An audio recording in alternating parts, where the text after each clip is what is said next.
JMTV+, nous allons vous consacrer une plage politique. La plage politique de cette semaine reçoit Georges Mpaga qui nous vient une fois encore du Gabon.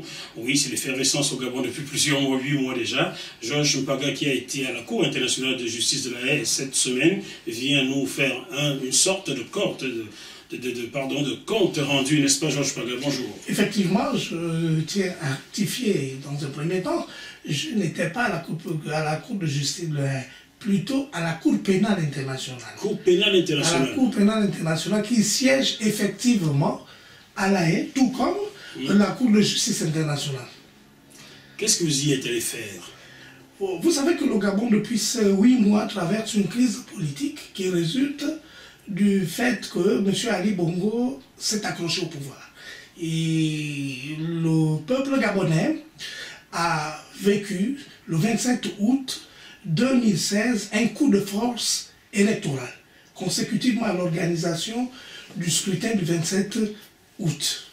Les résultats sortis des urnes ont donné M. Ali Bongo battu dans la quasi-totalité des provinces du Gabon. M. Ali Bongo a été battu contre toute attente, comme tout bon dictateur, tout bon oligarque. M. Ali Bongo s'est accroché au pouvoir.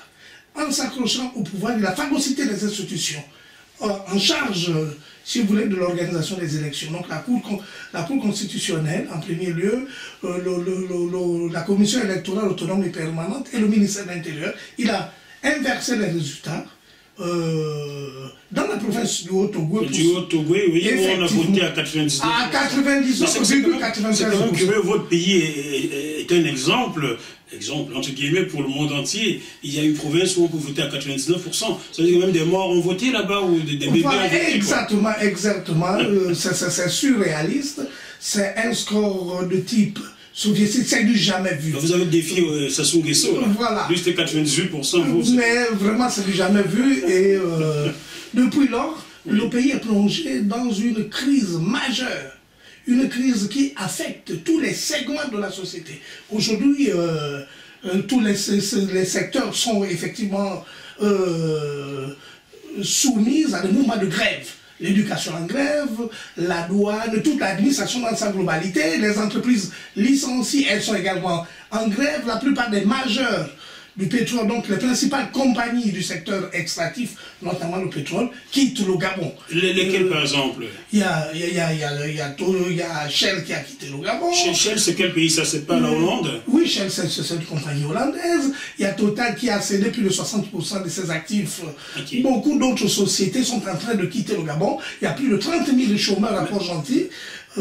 Du fait de la crise financière liée non seulement au fait que le pétrole, les coûts du pétrole ont baissé, mais surtout à cause de la mauvaise gouvernance, à cause de la faillite de l'État, de la mauvaise gouvernance financière. Est-ce que vous pensez franchement que si Jean Ping avait été au pouvoir, Total et Shell n'auraient pas quitté le Gabon, étant donné la baisse du coût du pétrole que vous soulevez? Bon, ce n'est pas l'objet de notre discussion, mais je vais tout simplement dire que M. Ali Bongo a pillé le Gabon, mis en place un système de destruction des finances publiques pendant 7 ans.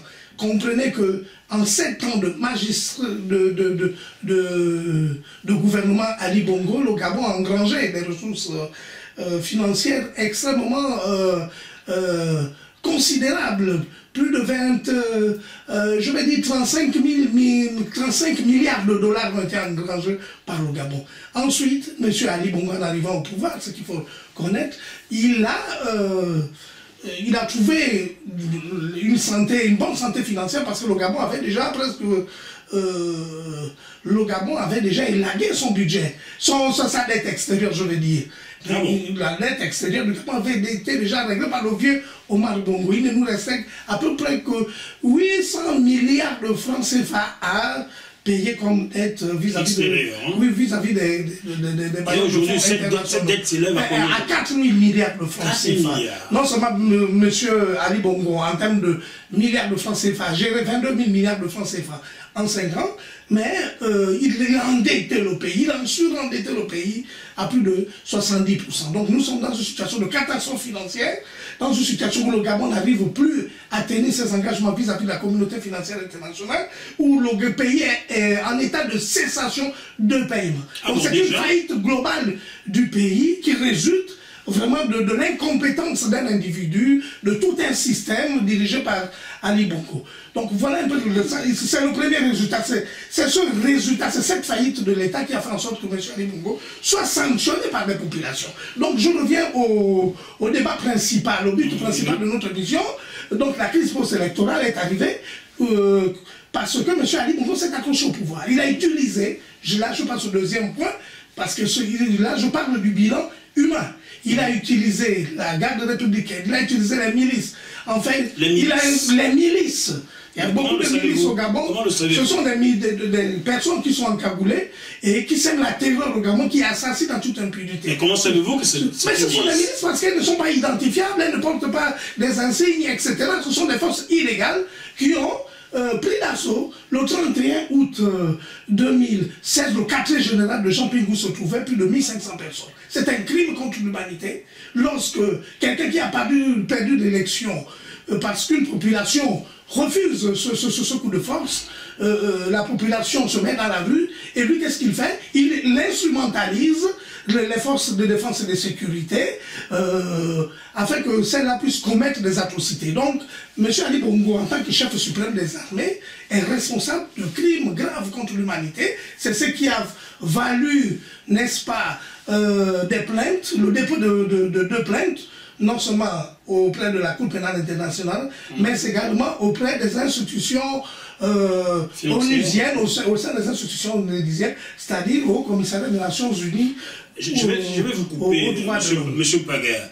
Vous citez les organisations onusiennes. Nous savons très bien que l'ONU, c'est 5 grandes nations, parmi lesquelles la France, laquelle France soutiendrait Ali Bongo. Est-ce que vous pensez que cette requête-là vous tirait, étant donné le veto de la France, l'influence de la France? Non, je pense que la Cour pénale internationale est une chance.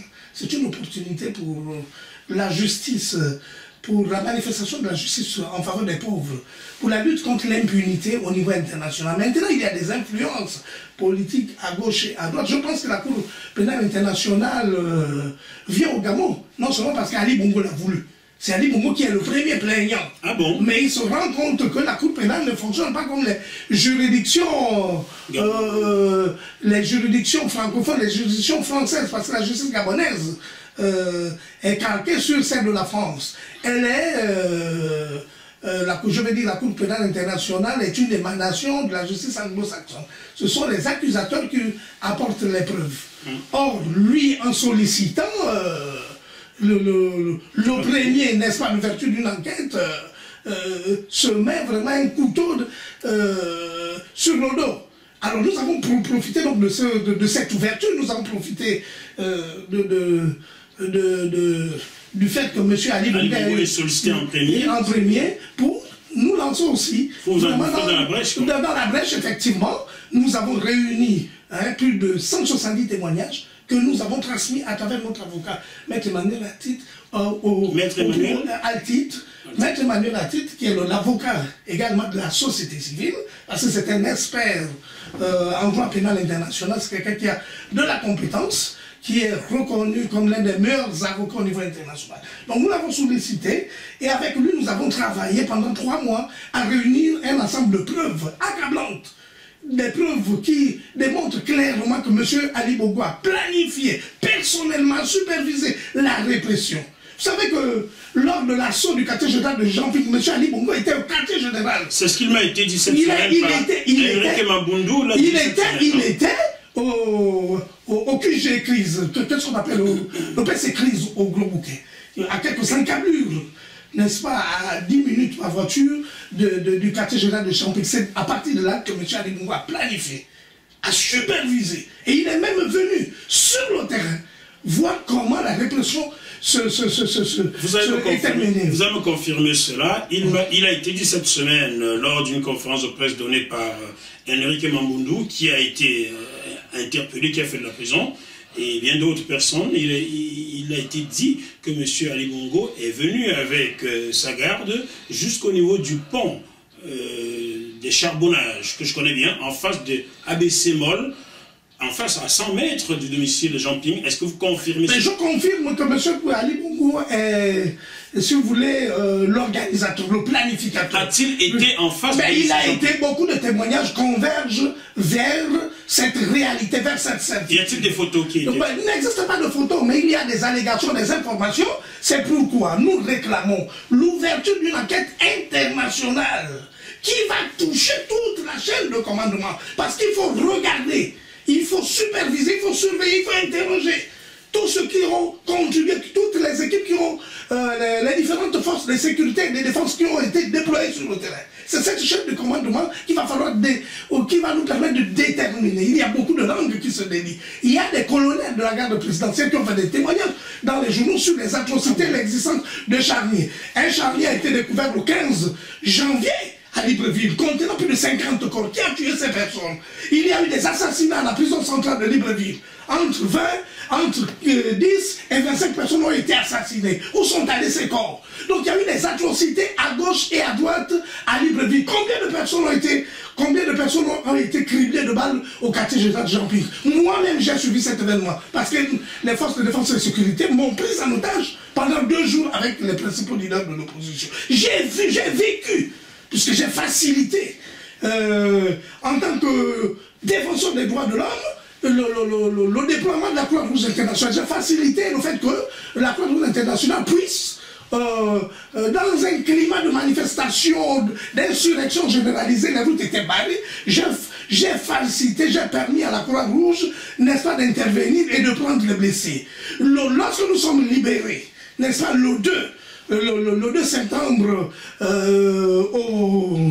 je vais dire, lorsque nous sommes arrêtés le 31 août, dans la nuit du 31 août au 1er septembre 2016, mais nous avons vu comment les gens étaient en train de... Il y a eu au moins 2 personnes qui sont décédées. Les personnes étaient complètement abandonnées, elles n'ont pas pu recevoir des soins. Il y a là ce qu'on appelle une non-assistance en personne à danger. Beaucoup de personnes ont été blessées. Des milliers de personnes ont été blessées par des armes létales. On a utilisé de façon disproportionnée, n'est-ce pas, des armes de guerre contre une population civile. Et on a vu au quartier général de Jean-Ping l'intervention des hélicoptères de la garde républicaine pilotés par des Français, était effectuée, oui, par des mercenaires français de la garde républicaine. Oui, c'est l'une des accusations les plus importantes dans cette affaire. Vous permettez, chers téléspectateurs de JMTV+, de la RTN aussi au Gabon et bien d'autres médias qui nous reçoivent, je peux étayer votre propos. J'étais à Libreville en juillet 2016 et à Conforama, à Olomie, j'ai rencontré un militaire français qui venait d'arriver. Bref, militaire, je ne sais pas. Il n'a jamais voulu me donner son nom de famille, il m'a juste donné son prénom et son numéro de téléphone, et il était assez vague sur ce qu'il venait faire au Gabon. Je ne vais pas dire que c'était l'un de ceux qui allait plus tard piloter quoi que ce soit. On a échangé plusieurs fois au téléphone, mais il n'a jamais voulu me donner son nom de famille, et c'était quand même assez étonnant, étant donné que je rencontre régulièrement les militaires français à Libreville. Nous faisons la fête ensemble depuis les années 98 à Libreville, et j'ai souvent leur nom de famille. Sans souci, c'est lui que j'ai rencontré, un certain Yves, venait d'arriver le même mois, et je ne comprends pas pourquoi il était aussi énigmatique sur sa personnalité, sur sa personne, et sur bien d'autres choses. Donc, peut-être était-il l'un de ceux qui... Ce que je veux dire, cher ami,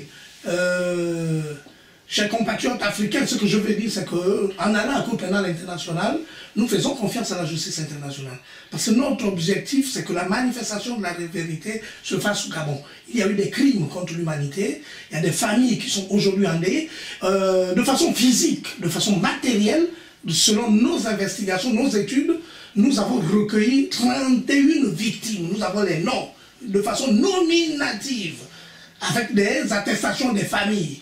Maintenant, au niveau global, les estimations des différentes sources donnent entre 100 et 300 morts. Mais il n'y a qu'une enquête internationale. hein, pour, n'est-ce pas, certifier de la vérité dans cette affaire macabre. Il y a eu beaucoup de morts, on ne peut pas avoir une estimation vraie, il faut authentifier, n'est-ce pas, ces différentes allégations.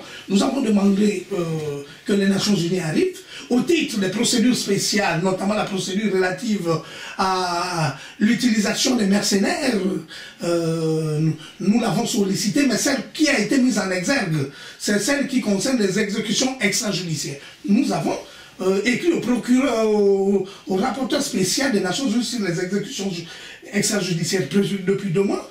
Il y a une mission des Nations Unies qui a attendu. Monsieur Ali Bongo joue avec la montre.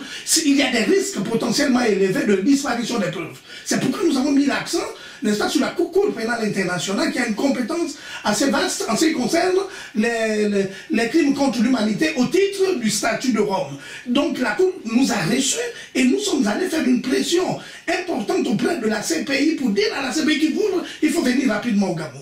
Nous pensons qu'au sortir de cette audience, de cette séance de travail avec les principaux responsables des enquêtes, des collaborateurs les plus élevés, dans les grades les plus élevés au sein du bureau du procureur, nous avons bon espoir que les choses vont aller très vite. Nous avons dit... Oui. Vous dites avoir confiance en la Cour pénale internationale. Nous savons très bien que les leaders africains sont régulièrement emprisonnés sans avoir de procès.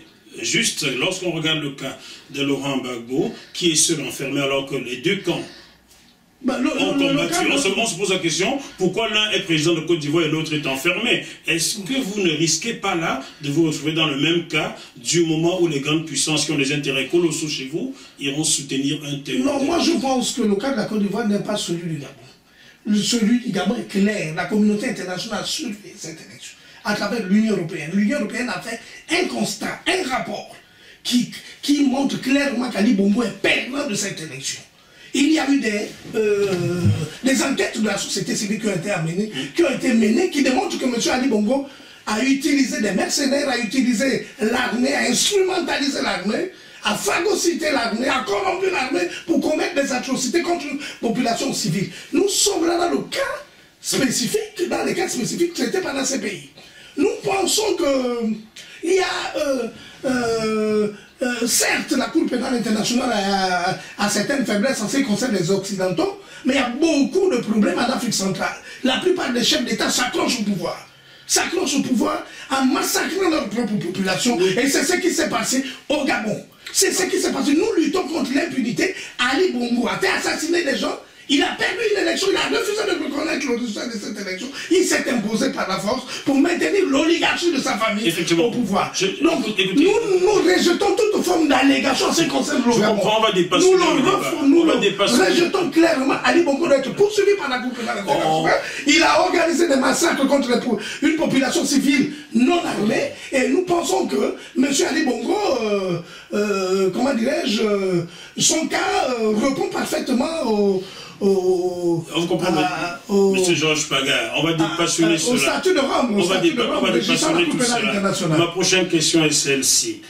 Lorsqu'on sait que dans les 6 pays de la CEMAC sont au pouvoir des chefs d'État qui sont là depuis Mathusalem, c'est le cas de Idriss Déby qui est au pouvoir depuis 1990, si je ne me trompe pas, ça fait quand même plus de 20 ans. C'est le cas de Denis Sassou Nguesso qui est au pouvoir, je ne sais plus depuis combien de temps, peut-être avant même ma naissance. C'est le cas d'Obiangema Bazogo qui est au pouvoir depuis Mathusalem. C'est le cas de Paul Biya qui est au pouvoir depuis 35 ans bientôt. Est-ce que vous ne pensez pas que, créant l'effet domino, ces autres chefs d'État soutiennent Ali Bongo? Je ne crois pas que M. Ali Bongo soit soutenu. Ce que M. Ali Bongo a commis au Gabon, c'est abominable. Pensez-vous que les autres, ses homologues, non, je ne crois pas que M. Ali Bongo puisse être soutenu. M. Ali Bongo est d'abord arrogant. M. Ali Bongo ne respecte pas ses anciens-là. M. Ali Bongo est impopulaire dans son pays. Il est impopulaire à plus de 90%. Les autres aussi, hein, Denis Sassou Nguesso, je ne crois pas populaire. Moi, je traite des questions du Gabon. Ce qui me préoccupe, c'est le Gabon. Ouais. Il faut que le Gabon, nous battons pour la démocratisation du Gabon. Nous sommes allés à une élection organisée par M. Ali Bongo lui-même. Il a perdu l'élection. Il a été vaincu. Son ministre de la Justice, que je félicite, M. Séraphin Moussouga, a démissionné. Parce qu'il avait les vrais résultats. En tant que ministre numéro 2 du gouvernement, ministre de la Justice, il a les vrais résultats. Toute la communauté internationale sait que M. Ali Bongo a perdu l'élection. Les États-Unis, le département d'État américain était représenté. La francophonie qui était capable de soumettre son rapport. La francophonie... Mais ils sont incapables de soumettre leur rapport parce qu'ils savent que M. Ali Bongo, partout dans le pays, M. Ali Bongo... Je suis français, hein, dans des places à Marine Le Pen. Non, ce que je veux dire, c'est que M. Ali Bongo a perdu l'élection dans les 9 provinces du Gabon. Il a été battu selon les sources. Même dans le les plus fiables, il a été battu avec 80%. Il a perdu le parti. Dans le Haut-Ogooué? Il a été, oui, les chiffres du Haut-Ogooué sont faux, parce qu'ils ont été manipulés. Donc il tombe effectivement sous le registre du faux. C'est des faux chiffres qui ne sont pas vrais, qui ne sont pas authentiques, qui ont été manipulés, phagocytés. Alors, donc c'est une élection frauduleuse, et voilà quelqu'un qui a perdu, je veux dire, cette élection, et qui s'est accroché en massacrant des populations. Le conflit est celui-là. Il y a un conflit politique qui est là, mais il y a un conflit aussi, il y a des responsabilités pénales en ce qui concerne les crimes commis au Gabon, les crimes contre l'humanité précisément. Voilà l'enjeu du problème gabonais, l'enjeu de la crise au Gabon. Elle perdure, elle ne peut pas être réglée, et la communauté internationale ne soutient pas Ali Bongo. C'est ce que vous êtes allé Oui, l'Union européenne ne soutient pas Ali Bongo. La communauté internationale ne soutient. Je n'ai pas. C'est dans ce que vous êtes allé. Non, je ne suis pas allé mener un débat politique. Expliquez. Je suis allé mener mon débat, mon plaidoyer à la Cour pénale internationale concerne la responsabilité en ce qui concerne les crimes contre l'humanité commis au Gabon. Nous avons déposé les preuves depuis 6 mois. Depuis le mois de décembre à la Cour pénale internationale. Nous sommes en train de réunir d'autres preuves que nous avons encore, sur lesquelles nous avons discuté avec les adjoints du procureur de la CPI. C'est sur cette base que nous sommes allés, en tant que groupe de pression, parler avec la CPI. C'est la première fois qu'une organisation africaine de la société civile vraiment aille faire un plaidoyer de cette envergure, et nous sommes confiants que les lignes vont bouger. Voilà un peu notre discours. Personnellement, je n'ai aucun problème avec Ali Bongo. Mais moi, je dis si comme Ali Bongo est le chef suprême des armées, son armée a massacré les populations civiles. M. Ali Bongo doit répondre de ses actes devant la justice internationale. Le dialogue politique, d'ailleurs celui qui se passe à Libreville, c'est pas un dialogue, c'est un monologue. Il y aura un dialogue pour certainement que les Gabonais vont se retrouver, mais pas sous les conditions de M. Ali Bongo, parce que M. Ali Bongo est dans une situation de faiblesse. Son talon d'Achille, c'est quoi? Ce sont les crimes contre l'humanité qu'il a commis. Ce sont les personnes qu'il a fait massacrer, les jeunes qu'il a fait tirer, son armée a tiré sur les jeunes. C'est inadmissible. Vous savez qu'au Gabon, il y a eu plus de victimes qu'au Burkina Faso. Ah bon? Oui, le Gabon, c'est 1 500 000 habitants. Le Burkina Faso, c'est une vingtaine de millions d'habitants. Il y a eu 30 morts au Burkina Faso. Au Gabon, physiquement, nous avons recensé 31 victimes, mais selon d'autres estimations, il y aurait 300 morts. Donc il y a eu des crimes abominables au Gabon, et nous pensons que toute la chaîne de commandement, allant du président de la République, au ministre de l'Intérieur, au patron de la garde républicaine, au ministre de la Défense de l'époque, au commandant des différents corps, au chef des milices, toutes ces personnes doivent être interrogées par des experts de la Cour pénale internationale. Ils doivent coopérer. Ali Bongo doit coopérer avec la justice internationale. Il n'a aucun mérite. Il n'est pas élu par les Gabonais. Il a perdu l'élection. C'était l'imposteur qui est à la tête de l'État. Il doit coopérer de façon totale avec la Cour pénale internationale afin que la justice se fasse dans ce dossier. Pourquoi nous avons saisi la Cour pénale internationale? Parce qu'au Gabon, il n'y a pas de justice. Parce qu'au Gabon, la justice est aux ordres. Nous nous sommes adressés aux autorités judiciaires qui n'ont pas pu souscrire à nos demandes.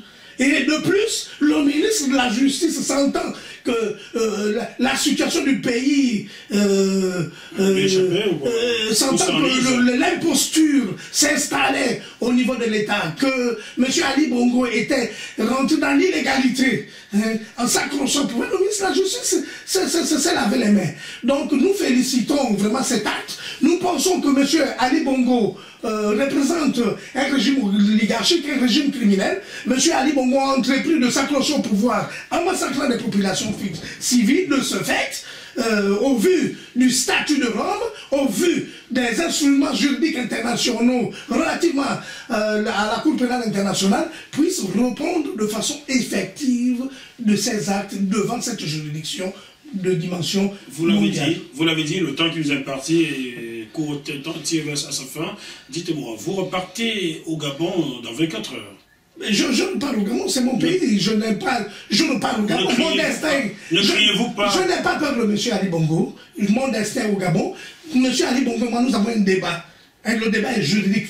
Nous avons des arguments, nous avons déposé des preuves. Si c'est devant un tribunal que M. Ali Bongo et moi, nous devons nous expliquer. Moi, je suis contre l'instrumentalisation des instruments juridiques, l'instrumentalisation des forces de défense et de sécurité pour le maintien d'un criminel à la tête de l'État. Moi, je considère Ali Bongo comme un criminel. Je suis un démocrate, je suis un activiste des droits de l'homme. Démocrate, son parti, c'est parti démocratique. Voilà. Je n'ai pas peur de M. Ali Bongo. M. Ali Bongo doit prouver le contraire de nos allégations. Il doit s'inscrire dans une démarche participative permettant à la justice internationale de venir enquêter de façon indépendante pour que ce dernier soit lavé de toutes les accusations qui sont portées contre lui. Chers téléspectateurs de JMTV+, nous sommes toujours dans le point politique de cette semaine. Nous recevons M. Georges Paga. Comment vous présentez, en politique gabonais ou bien... Je suis passionné par mon pays, j'aime mon pays. Je suis un activiste pro-démocratie, je suis de la société civile, je suis un défenseur des droits de l'homme. Je suis un humaniste. C'est l'amour de mon pays, c'est l'amour du prochain. C'est le bien commun qui fait de moi, qui justifie mon engagement. Qui est votre essence, quoi. C'est mon essence. Sans cela, vous ne fonctionnez pas. Oui, j'aime mon prochain. On a bien compris, ma culture chrétienne, ma culture humaniste m'amène toujours à travailler en faveur du bien commun. Votre culture chrétienne, on en reparlera, voilà. Ça c'est sûr. Voilà. Y a-t-il une question que vous auriez aimé que je vous pose et que je n'ai pas tilté dessus? Je pense qu'il faudrait prendre le problème du Gabon dans une dimension holistique. Nous avons attiré l'attention de M. Ali Bongo sur les risques potentiellement élevés d'une déflagration aux conséquences incalculables. Nous avons appelé M. Ali Bongo à un dialogue avant les élections. M. Ali Bongo a refusé. Nous avons essayé toutes les approches de négociation, les approches de plaidoyer pour inviter le compatriote Ali Bongo à apaiser le climat politique. Et quitte à renvoyer les élections, nous étions dans cette perspective-là, afin d'avoir une élection apaisée. Quand vous dites vous, ce qui est la CDG... la société civile. La CDG a aussi fait... Non, la société civile. Nous étions dans cette dimension. Nous avons même organisé les assises démocratiques de la société civile une année avant les élections. C'était dans une démarche vraiment de plaidoyer, dans une démarche de sensibilisation des autorités politiques, en fait qu'il y ait un consensus pour la mise en place des mécanismes de transparence avant l'organisation des élections. M. Ali Bongo a refusé ce schéma. M. Ali Bongo est resté obstiné dans sa volonté, n'est-ce pas, de se maintenir au pouvoir, et on est allé vers une élection avec les mécanismes archaïques présidés par contrôlé par ces sbires. Et en allant à cette élection, nous avons mobilisé la population pour faire ce que nous appelons les brigades antifraude. Et au final, M. Ali Bongo a été balayé. C'était une vague de contestation qui s'est traduite par effectivement sa défaite dans les urnes. Il s'est accroché au pouvoir et aujourd'hui le pays est profondément divisé. Les gens sont traumatisés. Il y a un traumatisme collectif dans ce pays. Le Gabon est au bord du gouffre. C'est pourquoi nous faisons confiance à la communauté internationale, pour que la communauté internationale nous aide. Mais il s'obstine, il sait qu'il ne peut pas. Il sait que dans tous les sens, il est verrouillé financièrement, économiquement. Les robinets vont être formés, vont être fermés, il ne s'en sortira pas dans le bras de fer qu'il a avec la communauté internationale. Parce que les rapports sont clairs. M. Ali Bongo a signé des accords avec la communauté internationale, donc avec l'Union européenne, pour la surveillance des élections. Il a violé ces accords, il a menacé de mort. Je veux dire, ces services ont menacé de mort, ont espionné les experts de l'Union européenne. Oui. Nous sommes dans une situation de crise internationale qui a des dimensions internationales. Il faut qu'ils comprennent qu'ils ne peuvent pas poursuivre dans cette voie. La seule issue pour lui, c'est de négocier. Nous sommes prêts à un dialogue qui permettrait à une sortie honorable pour la famille Bongo. Nous sommes des Bantous. Nous estimons que tout peut être possible pour régler la situation actuelle. Pourvu que M. Bongo reconnaisse effectivement qu'il a commis des atrocités. Il faut qu'il reconnaisse tout ça. Alors, si Ali Bongo Ondimba a décidé aujourd'hui d'abdiquer, de partir du pouvoir, le poursuivrez toujours? Est-ce que vous le poursuivrez toujours à la Cour? Tout dépend. S'il est chassé par la rue, ça va être... Écoutez, je vais reformuler ma question. Il va falloir que vous m'écoutez. Vous êtes très passionné. Si M. Ali Bongo Ondimba, qui nous regarde certainement, bonjour M. Ali Bongo Ondimba, je l'ai rien contre vous, s'il décidait aujourd'hui, il disait, bon allez, je jette l'éponge, je m'en vais, est-ce que vous continuerez votre combat devant la CPI contre lui? Mais tout dépend. Je pense qu'il ne va pas... M. Ali Bongo ne quittera pas le pouvoir comme ça. Non mais attendez, vous n'écoutez pas. S'il décidait de jeter l'éponge, supposons qu'il décide aujourd'hui de partir, vous le poursuivez toujours ou pas? Le peuple est souverain. Ça dépend du peuple. Si le peuple veut s'inscrire dans une démarche de pardon, de réconciliation nationale, il est possible que le pardon soit accordé et à M. Ali Bongo, que les procédures à la CPI soient, comment dirais-je, restituées à la justice, à la nouvelle justice, à la nouvelle ossature judiciaire, parce que nous sommes dans un processus aussi qui va aboutir à la réforme du système judiciaire. Donc, avec les nouvelles institutions, on pourra régler ce problème au niveau national, on pourra le régler dans le cadre d'un processus de réconciliation, de restauration de la dignité nationale, dans un processus de réparation. Nous sommes aussi ouverts à toutes ces voies-là. Nous ne sommes pas que dans la radicalité, n'est-ce pas? Mais nous sommes aussi, comment dirais-je, nous sommes attachés à la dimension de réconciliation, à la dimension de restitution de ce qui a été volé au Gabon. Je pense que ce sont ces choses-là, la réconciliation, la restitution, la réparation, les 3 R, ce que j'appelle les 3 R, qu'il faut appliquer pour notre pays, afin que la dignité de l'homme, afin que la sérénité, les choses soient restaurées dans notre pays.